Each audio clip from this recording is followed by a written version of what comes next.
Hello दोस्तों, स्वागत है मन अति सुंदर सीरियल में। तो चलिए देखते हैं आज का धमाकेदार सीन। जैसे कि आप सबको पता होगा कि राधिया को खाना बनाना नहीं आता। तभी प्रथम कप नूडल लेकर आता है और राधिया और प्रथम दोनों बैठकर एक दूसरे को खिलाते हैं। ये सब देखकर निहारिका जल जाती है। तभी वो मन ही मन सोचती है कि अब राधिया को इससे भी बड़ा कोई प्लान बनाकर फंसाना होगा। तभी राधिया बाहर बैठकर सोच रही होती है कि मैं प्रथम के लिए खाना भी बना नहीं पा रही हूं। तभी प्रथम भी राधिया को बुलाने आता है। मौका देखकर निहारिका बुलबुल को अपने गोद में उठाती है और राधिया के बेड पर सुला देती है। तभी राधिया और प्रथम अंदर जाते हैं तो देखते हैं कि बुलबुल बेड के ऊपर सो रही है।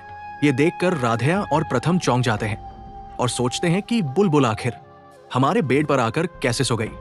तभी राधिया उसका मासूम चेहरा देखकर बुलबुल को आराम से सोने देती है और उसे डिस्टर्ब नहीं करती। उधर निहारिका टेबल पर रखे हुए गिलास के पानी में नशे की दवा डाल देती है।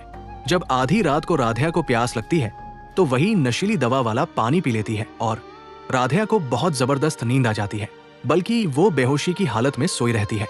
जैसे ही सुबह होती है सभी लोग मंदिर में आकर पूजा पाठ करते हैं। तभी रजनी बोलती है, एकता पहले बुलबुल को तैयार कर लो, कहीं ऐसा ना हो कि खाना बनाने के चक्कर में बुलबुल स्कूल जाने में लेट हो जाए। तभी एकता बुलबुल को खोजती है लेकिन बुलबुल कहीं मिलती नहीं है और पूरा मित्तल भवन परेशान हो जाता है।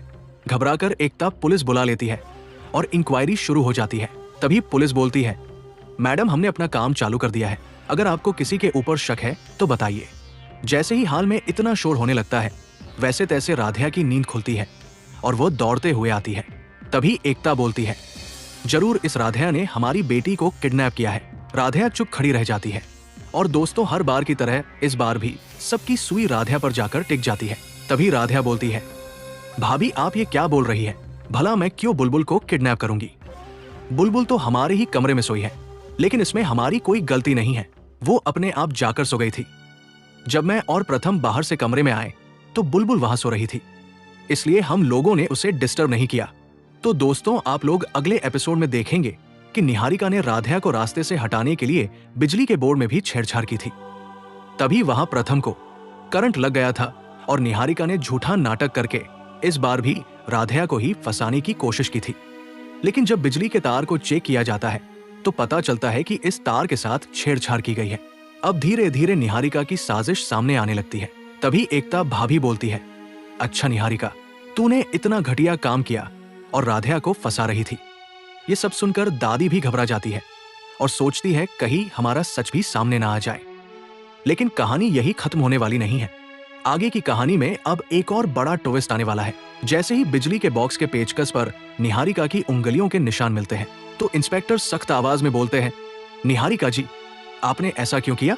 ये सुनते ही निहारिका घबरा जाती है और जैसे ही उसे लगता है कि अब मैं बचने वाली नहीं हूं, मैं पकड़ी गई हूं, तभी वो जोर जोर से हंसने लगती है।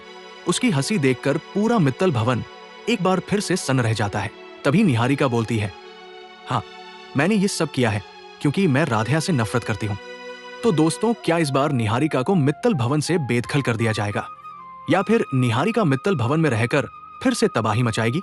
अगले एपिसोड देखने के लिए हमारे चैनल को सब्सक्राइब कीजिए और वीडियो को लाइक और शेयर करना ना भूले।